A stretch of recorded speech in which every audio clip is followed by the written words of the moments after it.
La mention mère et mère inscrite sur l'acte de naissance des enfants de couples de femmes, est-ce que c'est du bon sens? Est-ce que c'est logique? Non, c'est un mensonge institutionnel. Un mensonge institutionnel? Ben oui, on est d'un homme et d'une femme, tout le monde le sait. Et vous avez Mais vu qu'est-ce que ça veut dire? Il y a une volonté de gommer une quelconque paternité? Oui, mais bien sûr. Le fait de dire qu'on peut avoir un enfant sans père, ça gomme la paternité. Après, on l'assume pas.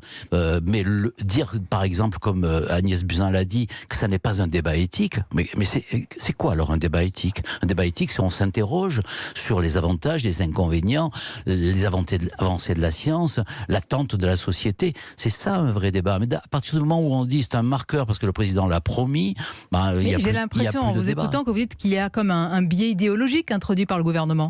Il n'y a pas un biais idéologique, la preuve, il y a un mensonge. Voilà. Quand on dit la PMA pour toutes, ça ne touche que l'amour entre deux femmes. Alors là, on dit bien sûr, deux femmes peuvent s'aimer et elles auront légitimement... Mais qui va aimer l'enfant? Qui va l'éduquer? Qui va l'accompagner? Qui va le protéger tout au long de sa vie? Ça, je dirais que c'est pas la question de qui, c'est la question de l'enfant. Est-ce que l'enfant a des droits ou est-ce qu'on a un droit à l'enfant?